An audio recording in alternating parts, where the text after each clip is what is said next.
For over 15 years, OSI Baltimore has served as a social justice laboratory with strong support from a local board and leadership council and diverse funders. It has been the guinea pig of George Soros' social agenda.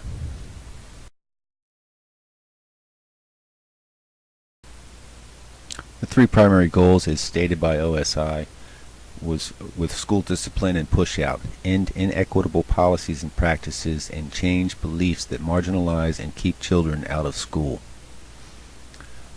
Second, reduced incarceration in Maryland through revising the parole policies and practices, and end the automatic prosecution and detention of youth as adults in Maryland.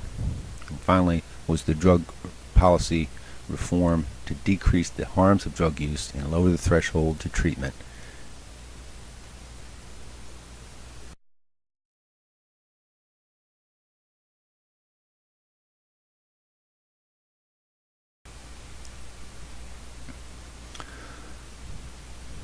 On the left you'll see a colored depiction of the education attainment in Baltimore City.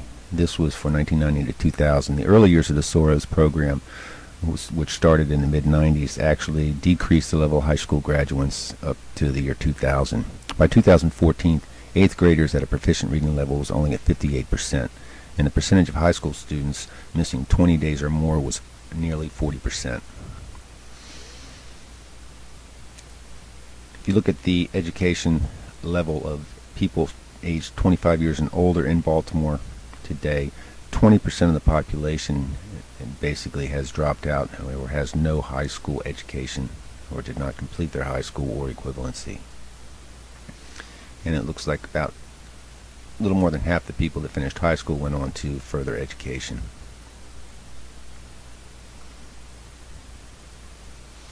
Over this 10-year period in Maryland, you can see that the high school graduate, including equivalency, ticked down. In 2005 you were at a 35% rate, and by the time you got to 2014 it was a 30% rate. If you remember earlier, in 2000 we were looking at a 20% rate. So the rate of dropouts seems to be increasing. If you look at it compared across the country, the high school graduate rate, which is notated with the yellow arrows, shows Baltimore probably in the three lowest graduation rates in the county or in the country. The picture on the left shows money spent for education levels, and you can see Baltimore is pretty much in the middle of the road as far as money spent. So there was not a lack of funding.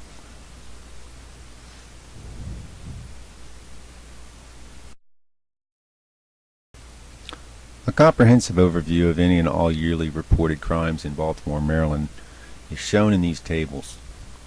In order to provide more clarity, the total number of crimes is shown as well as the amount of crimes over the years committed per 100,000 people.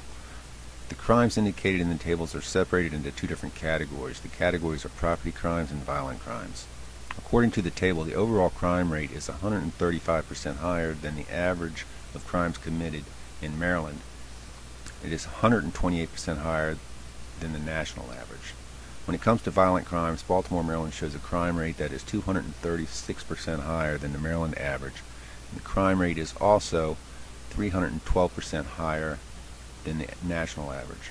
When it comes to property crimes, Baltimore is shown to be 115% higher in Maryland and over 100% higher than the national average.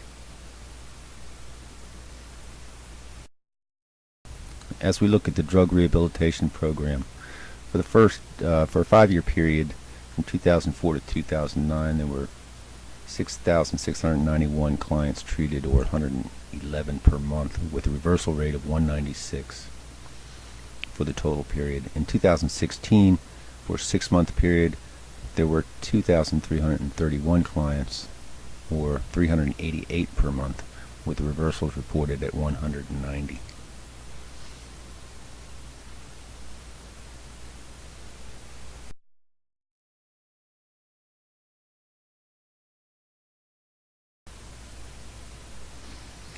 So looking at the results of the OSI program in Baltimore over the last 15 years, I'd say it's safe to say the program has been a complete disaster, with an increased crime rate, an increased drug use, and a decrease in the education in the Baltimore City schools.